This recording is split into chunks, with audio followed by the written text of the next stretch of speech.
నమస్తే తెలంగాణ ప్రజలారా, మీరు చూస్తున్నది నిరుద్యోగి న్యూస్. నేను మీ రామశోక్. ఇక ఇలా వార్తలు చూద్దాం. మరి ముందుగాల మీరు గుర్తుపెట్టుకోవాల్సిన ముచ్చటేందులా అంటే మరి మీకోసం నేను అని మీరు మన వార్త చూస్తూ ఉంటే కనబడుతుంది. మరి మన ఛానల్ నెంబర్ 9966877787. మళ్ళోసారి చెప్తా ప్రజలారా, 9966877787. మీకోసం నేను అని మన ఛానల్ నెంబర్ కనబడుతుంది. ఈ నెంబర్కు మీ ప్రాంతంలో ఉన్న సమస్యను వీడియో తీసి పంపియుర్రి, లేదంటే ఆ నెంబర్కి ఫోన్ చేసి చెప్పుర్రి. మన ఛానల్ అక్కడ ఉంటుంది. ఆ సమస్యను ఉన్నతాధికారుల దృష్టికి తీసుకెళ్లి ఆ సమస్య పరిష్కరించేంత వరకు మన ఛానల్ పోరాటం చేస్తుంది. ఇక ఈ ముచ్చట మీరు గుర్తుపెట్టుకోవాలి. ఇక తెలంగాణ ప్రజలారా, మరి పెద్దపల్లి పార్లమెంటు నియోజకవర్గ ప్రజలారా, ఇక మనం గుర్తుపెట్టుకోవాల్సిన ముచ్చట ఏంటంటే ఇలా సాక్షి దినపత్రికల సాక్షి జర్నలిస్ట్ అన్న ఒక వార్త రాసిండు. ఏం వార్త అదంటే యువతే కీలకం. మరి పెద్దపల్లి పార్లమెంటు నియోజకవర్గానికి యువకులే కీలకం అని చెప్పేసి అన్న వార్త రాసిండు. మరి ఎందుకు యువకులు ఎట్లా కీలకమయ్యారు, ఏ విషయంలో కీలకమవుతారో మరి ఒకసారి చూద్దాం మనం. ఇక ఎంపీ అభ్యర్థుల తలరాత మార్చేది వీరే. ఇక తొలిసారి ఓటు హక్కు పొందిన వారు 12,914 మంది. ఈ మొత్తం ఓటర్లలో 18 సంవత్సరాల నుంచి 39 సంవత్సరాల లోపు వారే ఎక్కువ మంది ఉన్నారట.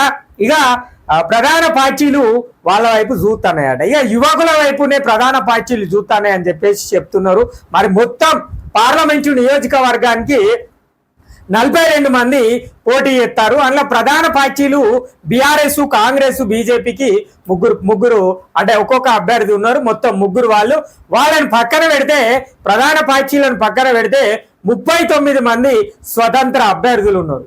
మరి జనరల్ గా ఆలోచన చేస్తే 15 లక్షల పైచీలకు ఓట్లున్న ఈ పెద్దపల్లి పార్లమెంటు నియోజకవర్గంలో స్వతంత్ర అభ్యర్థులు, మరి దాంట్లో యువకులు మరి 35 మంది ఉన్నారు మినిమం గా. మరి యువకుల తోటి కలుపుకుంటే ఈ 39 మందిలో 4 లక్షలు ఓటనేవి అంటే మరి అందులో మధ్య వయస్సుకు వాళ్ళు ఉంటారు, అదే విధంగా యువకులు ఉంటారు, కొత్త ఓటర్లు కూడా ఉంటారు, మరి వృద్ధులు కూడా ఉంటారు. వీళ్ళు సంపాదించే 1000 ఓట్లలో అసలు ఈ యువత ఎందుకు కీలకమైంది, ఈ స్వతంత్ర అభ్యర్థుల గురించే ఎందుకు మాట్లాడుకోవాలి అన్న అంశం గురించి ఒకసారి మనం చూద్దాం.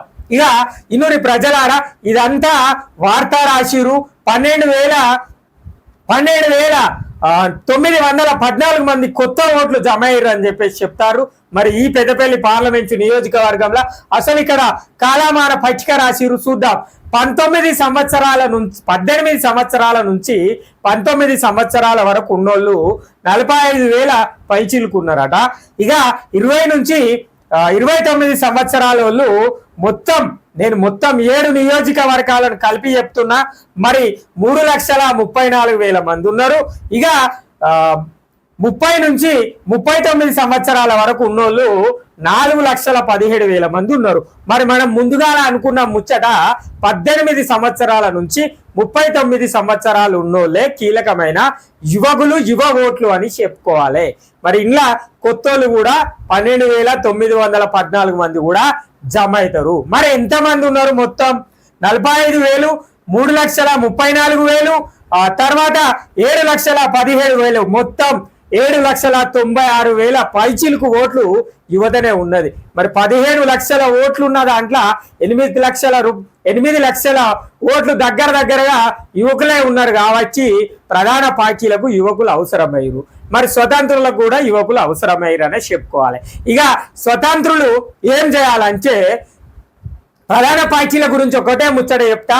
మరి ప్రధాన పార్టీలలో ఉన్న పార్టీ నాయకులు, ఇప్పటి వరకు ఉన్న నాయకులు, ఈ పోటీ చేస్తున్న నాయకులు ఎవ్వరు కూడా ఈ పెద్దపల్లి పార్లమెంటు నియోజకవర్గానికి వాళ్ళు సొంతగా ఏమి చేయలే. గత పాలనలో ఉన్న ఈశ్వరన్న ఏం చేయలే, ప్రస్తుతం కొత్తగా వచ్చిన వంశన్న ఏం చేయలే, గతంలో కాంగ్రెస్ బీజేపీలో ఉన్న గోమాస సీనన్న కూడా మరి మనకు ఏం చేయలే. నిరుద్యోగుల కోసం అయితే పూర్తి స్థాయిలో ఏం చేయలే, రైతుల కోసం కూడా ఏం చేయలేదన్న విషయము ప్రజలందరికీ తెలిసిన ముచ్చటనే కదా ప్రజలారా. ఇక మరి స్వతంత్రులు ఉన్నారు 39 మంది. ఇక వీళ్ళంతా ఇది రాజకీయ విశ్లేషణ చేస్తున్నారు. మరి రాజకీయం ఆ పార్టీకి వెళ్తుందని ఓ రాజకీయ విశ్లేషకుడు చెప్తాడు, ఇంకో పార్టీ రాజకీయ విశ్లేషకుడు వాళ్ళ పార్టీకి వెళ్తుంది అంటాడు, ఇక ఇంకోళ్ళు అందరు కలిసి ఇక వీళ్ళే గెలుతారని ఇంకోళ్ళు చెప్తారు. మరి అందరూ రాజకీయ విశ్లేషణ చేసుడే కానీ రైతుల కోసం విశ్లేషణ చేసే వాళ్ళు కరువైరు, మరి నిరుద్యోగుల కోసం విశ్లేషణ చేసేటోళ్ళు కరువైరు. మరి ఇలా విశ్లేషణలు ఓన్లీ రాజకీయాల కోసం మాత్రమే అన్న ముచ్చట అర్థం చేసుకోవాలి. ఎప్పుడు చూసినా ఏ సర్వే చూసినా ఒక రాజకీయ విశ్లేషకుడు వచ్చిండు, ఆయన చెప్తున్నాడు అండి, ఆయన చెప్తేనే పార్లమెంటు నియోజకవర్గం కానీ అసెంబ్లీ నియోజకవర్గంలో కానీ ఆయన ఏమన్నా ప్రజల నాడి చూసినోడా, లేకపోతే ప్రజలను పట్టుకొని చూసినోడా, లేకపోతే ప్రజల అభివృద్ధి కుంటుపడ్డ పరిస్థితులను చూసిన ఆయననా? మరి ఆ పార్టీ గెలుతుందని ఎట్లా చెప్తాడు ఆయన? చెప్పాలి కదా ప్రజలారా, రాజకీయ విశ్లేషణ ఇది. మరి ఎవరో ఏదో ఢిల్లీ నుంచి ఒక అన్నను పట్టుకొచ్చి ఇక్కడ సర్వే చేపిస్తాడు, ఆయన ఢిల్లీలో ఉన్నట్టయిన కట పెద్దపల్లి పార్లమెంటు నియోజకవర్గ పరిస్థితి ఏం తెలుస్తుంది? ప్రజల నాడేంటిది? ప్రజలు ఎటువైపు ఆలోచన చేస్తారు, ప్రజలు ఎటు దిక్కున్నారు, ప్రజలు ఎలాంటి వ్యవస్థను కోరుకుంటున్నారు అన్న విషయాలను ఆలోచన చేస్తాడా? చేయడు. పార్టీల 10 మంది ఇటు ఉంటే లేదు ఈ పార్టీ గెలుతుందని చెప్తాడు, లేదా ఆ పార్టీల మంది తక్కువ ఉంటే ఆ పార్టీ ఓడిపోతుంది అని చెప్తాడు, లేకపోతే 2 పార్టీల మంది ఉంటే ఆయనకు నచ్చిన పార్టీ పేరు ఒకటి చెప్పిపోతాడు. ఇక అది మనోళ్ళు అదే వాట్సాప్లలో, ఫేస్బుక్లలో, ఇన్స్టాగ్రామ్లలో, సోషల్ మీడియాలలో పెట్టి ఇక మనమే గెలుస్తానం అని చెప్పేసి ప్రజలను మభ్య పెడతారు. ఏ విశ్లేషకుడు కూడా మరి ఏ పార్టీకి సంబంధించకుండా ప్రజల కనీస సౌకర్యాలను పొందుపరిచేవాడు, అంటే ప్రజల కనీస సౌకర్యాలు కల్పించే వ్యక్తి గెలుతాడని, లేదంటే కల్పించే పార్టీ గెలుతాడని చెప్పిన రాజకీయ నాయకుడు ఎక్కడ? ఒక రాజకీయ విశ్లేషకుడిని చూపెట్టుర్రి. ఏ ప్రభుత్వం ఉంటే ఆ ప్రభుత్వం వైపు మాట్లాడతారు, ఏ ప్రభుత్వ వ్యవస్థ కనబడితే ఆ ప్రభుత్వ వ్యవస్థ దిక్కు మాట్లాడతారు. 4 పైసలు రావడానికి ఆయన అన్ని రకాలుగా చెప్తాడు. మన సాధక బాధలు, మన పరిస్థితులు, మన వ్యవస్థ మనకు తెలుసు. మరి మనం గతంలో ఉన్న పాలనను ఓవచ్చి కొత్త పాలనను కోరుకొని మార్పు తెచ్చుకున్నప్పుడు కూడా ఇక్కడ ఇదే పెద్దపల్లి పార్లమెంటు నియోజకవర్గంలో మరి ఏం చేయాలి? అభివృద్ధి కార్యక్రమము, కనీస సౌకర్యాలు, పెద్దపల్లి పార్లమెంటు నియోజకవర్గ అభివృద్ధి పరిస్థితి, ఎవరు అభివృద్ధి బాట వేస్తారో వారికి మాత్రమే ఓటేయాలన్న విషయము గుర్తుపెట్టుకోవాలి. ఇవాళ యువకులు గుర్తొస్తారు. మరి రాజకీయ ప్రధాన పార్టీలకు యువకులు ఎందుకు గుర్తొస్తారంటే 7,96,000 మంది యువ ఓటర్లు ఉన్నారు కాబట్టి యువకులు గుర్తొస్తారు. మరి అంతకుముందు గతంలో పేపర్ లీకేజీలు అయినప్పుడు నిరుద్యోగుల బాధలు గుర్తు రాలేదు. మరి కరువు అంటే అకాల వర్షాల వల్ల పంట నష్టాలు జరుగుతున్నా కూడా రైతన్నల గోసలు గుర్తు రాలేదు. మరి మన ఆడబిడ్డలు ప్రసూతి కోసం ప్రభుత్వ దవాఖానకు వెళితే కనీస సౌకర్యం లేనప్పుడు మరి మన ఆడబిడ్డలు కనబడలేదు ఈ నాయకులకు. ప్రజలారా, మరి ఇది కూడా ఆలోచన చేయాలి. మనకి ఎవరు కనీస సౌకర్యాలను కల్పించారు, ఎవరు నిరుద్యోగుల వ్యవస్థ కోసం ఆలోచన చేస్తారు, ఎవరు మరి ప్రజల ప్రభుత్వ దవాఖానాల అభివృద్ధి కోసం పాటుపడతారో వాళ్ళకే ఓట్లు వేయాలి. ఇక మనకు మందు పోసిర్రు, మాంసం ఇచ్చిర్రు, మరి ధనం ఇచ్చిర్రు అనగానే మనం ఓటుకు లొంగిపోకూడదు. ఓటు అనేది మన ఆయుధం. మరి ఖచ్చితంగా 7,96,000 మంది యువ ఓటర్లు ఉన్న ప్రాంతం. మరి ఖచ్చితంగా ఇంటికి 2 నుంచి 3 ఓట్లు ఉంటాయి. మరి 15 లక్షల పైచిలకు ఓట్లు ఉంటే ఈ యువత అనేది కనుక తలుసుకుంటే పెద్దపల్లి పార్లమెంటు నియోజకవర్గ పరిస్థితే మారుతుంది. ఇది కూడా గుర్తుపెట్టుకోవాలి. నిజంగానే ప్రజలారా, 7,96,000 మంది యువ ఓటర్లు ఉంటే మరి 18 నుంచి 39 సంవత్సరాల వయసు ఉన్న వాళ్ళు ఉంటే నేను చెప్తలేను లెక్క. మరి సాక్షాత్ రాసిండి ఇక్కడ 18 నుంచి 19, 20 నుంచి 29, 30 నుంచి 39 వయసు వాళ్ళు 45,000, 3,34,000, 4,17,000 అవన్నీ లెక్క పెడితే 7,96,000 పైచిలకు ఓట్లు వస్తాయి. మరి వాళ్ళు కనుక వాళ్ళ తల్లిదండ్రులకు చెప్పేది ఉంటే మరి ఒక్కొక్క ఎన్ని ఓట్లు పోతాయో ప్రధాన పార్టీలు అర్థం చేసుకోవాలి. మరి ప్రధాన పార్టీలు అర్థం చేసుకోవాలి, స్వతంత్రులు కూడా అర్థం చేసుకోవాలి. ధైర్యంగా పోటీ చేసే స్వతంత్రులు ఎక్కడ? మరి ఎక్కడ వైరు ఈ స్వతంత్రులంతా? 39 మంది అభ్యర్థులు కనబడతారు. మరి జోరు ప్రచారాలు అయితే నిజంగా ప్రధాన పార్టీలు ఎక్కడన్నా గడప గడప ప్రచారంలో వచ్చి అయ్యా మీకు నాయకుడు కార్యకర్తలు వచ్చి కాదు, కష్టపడ్డ కార్యకర్తలకు ఈ పెద్దపల్లి పార్లమెంటు నియోజకవర్గంలో ఏ పార్టీ నుంచి కూడా కష్టపడ్డ కార్యకర్తకు ప్రతిఫలం లభించలేదు.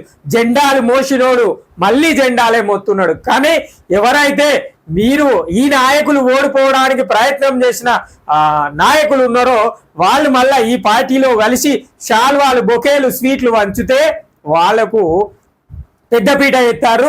ఇదే జెండా మోసిన వాళ్ళు ఇక్కడనే ఉంటారు. మళ్ళీ ఇదే పెద్దపల్లి పార్లమెంటు నియోజకవర్గ ఎన్నికలకు మళ్ళా అదే పార్టీ జెండా మోస్తారు. మరి ప్రజల ఆలోచన వేయాలి, ఏంది పెద్ద నాయకులు పార్టీలు మారుతారు, మరి మన జెండా మోసినోడు ఎందుకు మారతలేడు అన్న విషయాన్ని ఆలోచన వేయాలి. అంటే మనకు అన్నీ ఉన్నాయి, మరి ఈ పార్టీని మనం నమ్ముకొని ఉంటే మరి ఏ పార్టీ అయినా మంచిదే, ఈ పార్టీని మనం నమ్ముకొని ఉంటే రాబోయే రోజుల్లో మనకు అవకాశం దక్కుతుంది అని చెప్పేసి అనుకున్నారు. కానీ అదే నాయకులు ఈ పార్టీ ఓడిపోగానే ఇంకో పార్టీలకు పోయారు. మరి పోయి మనకేమన్నా అభివృద్ధి చేసిర్రా? వాళ్ళు పోయి ఏమన్నా మారినంత మాత్రాన మన నియోజకవర్గాలు ఏమన్నా అభివృద్ధి చెందినాయా అంటే చెందాయి. ఎందుకు చెందాయి? వాళ్ళ ఆర్థిక వ్యవస్థ కోసం, వాళ్ళ కథల కోసం, వాళ్ళ వ్యవస్థల కోసం వాళ్ళు పార్టీలు మారారు. ప్రజలారా మనం ఇప్పటికైనా గుర్తుపెట్టుకోవాలి, నిజంగా యువతకు ఇది ఒక మంచి అవకాశం. యువత కనుక ఇప్పుడు నిజంగా ఒక తాటిపైకి మేల్కొని ఈ యొక్క పార్లమెంట్ ఎన్నికల కనుక ఓట్లు వేసేది ఉంటే ఖచ్చితంగా ప్రధాన పార్టీల వ్యవస్థ రూపురేఖలే మారుతాయి. ఇక గతంలో 2014లో ఎన్నోట్లు 95,000 ఓట్ల మెజార్టీ తోటి 2014లో గెలిచిరు. మరి అప్పుడు ఎవరు గెలిచిరో మీకు అందరికి తెలుసు. ఆ నాయకుని పేరు ఇప్పుడు మనం చెప్పుకుని కూడా దండుగా, ప్రస్తుతం ఉన్న నాయకుని పేరు చెప్పుకుని కూడా శుద్ధ దండుగా. అంటే ప్రస్తుతం మొన్న రాకుండా ఎంపీ అన్న గురించి చెప్పుకుంటే ఇక శుద్ధ దండుగా ముచ్చట అనేది చెప్పుకోవాలి. ఇక మీరందరూ ప్రధాన స్వతంత్ర అభ్యర్థులుగా పోటీ చేస్తున్న అభ్యర్థులకు నేను చెప్పేది ఏంటంటే, యువ ఓటర్లు 7,96,000 మంది ఉన్నారయ్యా. మరి మీరు ఒక్కొక్కరు మీ గ్రామీణ ప్రాంతం నుంచి కావచ్చు, మీ పట్టణ ప్రాంతం నుంచి కావచ్చు పోటీ చేస్తున్న వాళ్ళు మరి ఖచ్చితంగా యువ ఓటర్లను కనుక 1,000 మందిని జమ చేసుకుంటే ఖచ్చితంగా ప్రధాన పార్టీలు అనేవి కనబడకుండా పోతాయి. మన ప్రాంతం అభివృద్ధి చెందే వ్యవస్థ ఏ వ్యక్తి చూస్తాడో వారు గెలుస్తారు. మరి అట్లాంటి ఆలోచన వేయాలి, గట్లాంటి కథలు వాడాలి. అప్పుడే ఈ యొక్క నాయకులకు బుద్ధి వస్తుందన్న విషయము అర్థం చేసుకోవాలి. ఇక గెలిపోవటములు శాసించేది వీళ్ళే, గెలుపు ఓటమిలు శాసించేది పెద్దపల్లి పార్లమెంటు నియోజకవర్గంలో ఉన్నది యువకులు. ఆ యువకులే ఖచ్చితంగా ఈ యొక్క గెలిపోటములను శాసిస్తారు అని చెప్పేసి ఈ అన్న చెప్తున్నాడు.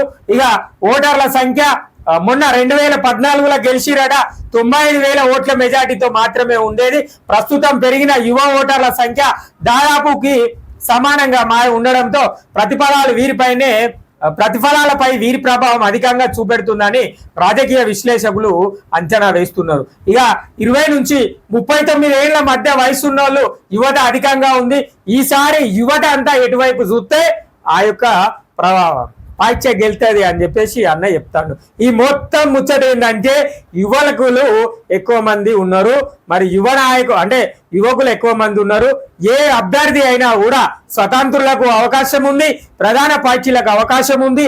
మరి ప్రధాన పార్టీలకు ఆర్థిక బలం ఉండొచ్చు, స్వతంత్రులకు ప్రజాబలం ఉన్నదన్న విషయాన్ని స్వతంత్రులు గుర్తుపెట్టుకోవాలి. మరి అనేక రకాలుగా ప్రచారాలు చేసుకోవచ్చు. మరి ఇవన్నీ ఎందుకు ఎత్తలేరు? మరి స్వతంత్రుల కోసం విశ్లేషణ చేసేటోళ్ళు లేరు కాబట్టి నేను చెప్తాను, స్వతంత్రులకు విశ్లేషణ చేసి మరి ఏందయ్యా అంటే, మీరు 39 మంది నాయకులు పోటీ చేస్తారు, అంటే అభ్యర్థులు ఉన్నారు. 39 మంది అభ్యర్థులు ఖచ్చితంగా 1,000 నుంచి 2,000 ఓట్లను కనుక మీరు ఆపుకోగలిగితే ఖచ్చితంగా యువకులను కనుక 1,000 నుంచి 2,000 ఓట్లు కనుక మీరు ఆపగలిగే శక్తి మీ దగ్గర ఉంది కాబట్టి మీరు పోటీ చేస్తారు. మరి మీరు ఆపే ప్రయత్నం కనుక చేసేది ఉంటే నిజంగా ప్రధాన పార్టీలు గెలిస్తే ఎంత ఓట్ల మెజార్టీతో గెలుతుందో అర్థం చేసుకోవాలి, ఎంత తక్కువ ఓట్ల మెజార్టీతో గెలుతుందో అర్థం చేసుకోవాలి. అప్పుడు ప్రధాన పార్టీల వ్యవస్థ కనబడుతుంది, ప్రధాన పార్టీల నాయకుల వ్యవస్థలు కూడా కనబడతాయి. ప్రజలారా, ఇదన్నీ మనం ఆలోచించాలి. ఇది మనం చేయాల్సిన ముచ్చట. ఇది ఇవాళ ప్రజల కోసం ఈ యొక్క సాక్షి జర్నలిస్ట్ అన్న రాసిన యువతే కీలకం, పెద్దపల్లి పార్లమెంటు నియోజకవర్గంలో యువతే కీలకం. యువకుల ఓట్లు 7,96,000 ఓట్ల పై చిలుకుగా ఉన్నాయి అన్న విషయము ఈ అన్న చెప్తున్నాడు. ఇంకా ఇంట్లో యువకుల ఓట్లు కాకుండా మధ్య వయస్కులు 40 నుంచి 49 వాళ్ళు 3,17,000 50 నుంచి 59 వాళ్ళు 2,39,000, 70 నుంచి 79 వాళ్ళు 72,000, 80 నుంచి 89 వాళ్ళు 17,000 ఓట్లు. ఇక 90 నుంచి 99 వాళ్ళకు 2,580 ఓట్లు, 100 నుంచి 109 ఓట్లు, 195 ఓట్లు ఉన్నాయి, 120+ ఓట్లు అంటే 7 మొత్తం ఉన్నాయని చెప్పేసి ఇక ఈ అన్నయ్య చెప్తాడు. ఇంత మంచి అవకాశం యువకులకు, ఇది ఒక మంచి అవకాశం. ఇది నిరుద్యోగుల అంటే నిరుద్యోగుల ఉద్యోగ అవకాశాలకు మార్పిచ్చే ప్రయత్నంగానే కనబడుతుంది. మరి నిజంగా నిరుద్యోగులు కానీ, యువకులు కానీ, ప్రజలు కానీ, రైతులు కానీ ఎవరైనా కూడా ఒక్కసారి ఆలోచన చేసి ఈ యొక్క ఓటు హక్కును వినియోగించుకోవాలి. మరి అప్పుడే మన యొక్క పెద్దపల్లి పార్లమెంటు నియోజకవర్గ అభివృద్ధి అనేది కనబడుతుంది. ప్రజలారా, ఇది మనందరం యువత ఖచ్చితంగా మేల్కోవాలి. మేల్కొంటే గనక ఈ యొక్క పెద్దపల్లి పార్లమెంటు అభివృద్ధి బాట వేసిన వాళ్ళు అవుతాం, స్థానికులకు ఉద్యోగ అవకాశాలను కల్పించిన వాళ్ళు అవుతాం.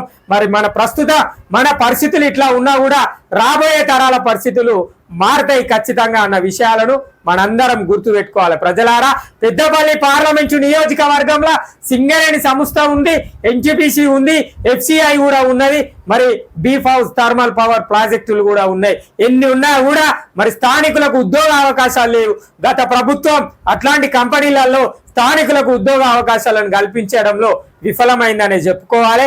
ప్రస్తుత ప్రభుత్వం కూడా ఖచ్చితంగా స్థానికులకు ఉద్యోగ అవకాశాలను ఈ పరిశ్రమల స్థానిక ఉద్యోగాలు కల్పించే ప్రయత్నం చేయాలి.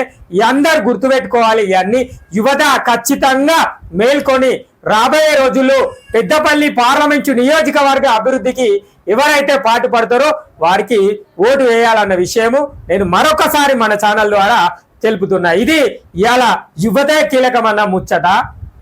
ప్రజలారా, ఇది మీరు అందరూ గుర్తుపెట్టుకోవాల్సిన ముచ్చట.